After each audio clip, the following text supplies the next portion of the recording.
Look, we don't need more digital currency. We already have digital currency. It's called the US dollar. It's called the euro. It's called the yen. They're all digital right now.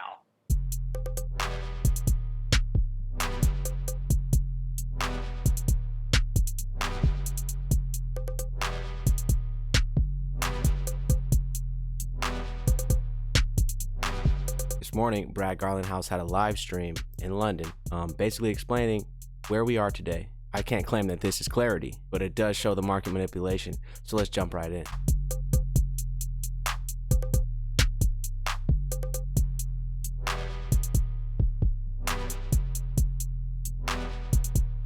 So you're kind to call it a tussle. I'd call it a war, but regardless, look, if all tokens are securities, now you're subject to laws around securities that would add a lot of friction and add a lot of cost. So it would change the dynamic of how efficient blockchains can actually solve some of these problems. Moreover, what I would say to those kind of advocating that is, well, then the SEC needs to provide the clarity around how would that work. Wonder why enforcement has taken arguably at least several years, so long. Look, it takes time. We do things by the book. That's what the American public would want us to do. We follow the facts and the law. The SEC's Binance complaint also seeks emergency relief, like an asset freeze, expedited discovery, and even the appointment of a receiver. Are there more pleadings coming? Because if you do this, that's the end of Binance. Binance is not a U.S. company. He knows exactly what he's doing.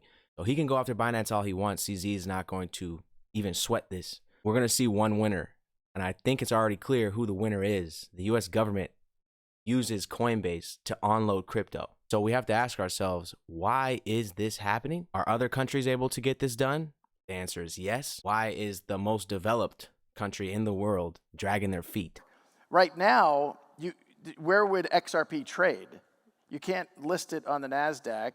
Coinbase is not a broker-dealer, so you couldn't list it on Coinbase. So if the SEC, for example, had a real plan and they had thought through this, they would actually have done the hard work to create a framework for crypto to trade as a security in potentially a more efficient way. Like, that makes sense to me. If they wanted this to work, they would have made laws in which it's clearly defined how we proceed forward. I cannot understand how anyone can assign a value to crypto. It seems entirely predicated on the greater fool theory. Do you disagree? Look, we as an agency are meant to be merit neutral, Jim. There's a lot of questions. There's 10 to 20,000. He's pushing political agendas. That's what he cares about. He doesn't care about crypto at all. He's making decisions to benefit himself. Why? We all know who needs to be investigated? The VC companies who had all of a sudden all these blockchain funds available for $300 million, Andreessen Horowitz, $300 million crypto fund. Where do you think they got this money from? They all pumped freaking Solana up and took the profits and used exit liquidity while people blame us YouTubers. That's who it is. It's the VC companies. And the people that are inside of this industry know this. They know this. They're the ones that pump and dump over and over and over again. The only way for the same people to continue to have power and continue to manipulate, just as you're seeing now, is to be the underlying money supply. Therefore, they want you out so they can put their money in to continue to rinse and repeat this process. We're calling on the whole industry to match this level of transparency. You haven't seen that. Unfortunately, the FTX dynamic is evidence of that. The call to action of proof of reserves, I think, is a very positive step.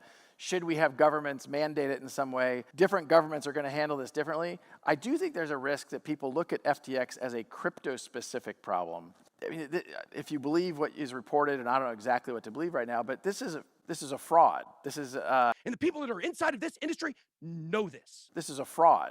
They know this. This is a fraud. They're the ones that pump and dump over and over and over again. You don't need new laws to deal with it. Hence why we would see Gary Genselur on a campaign of confusion for more than 2 years. This is a fraud. All the while, venture capitalist companies and all these hedge funds, BlackRocks and JP Morgans and Wells Fargos, they're already in. So just remember this the next time you see some of this FUD on TV. This is a fraud. So if you aren't first, you're last. Very literally. You got the gift. Always remember, if you ain't first, you're last. If you ain't first, you're last. See you when you're grown up.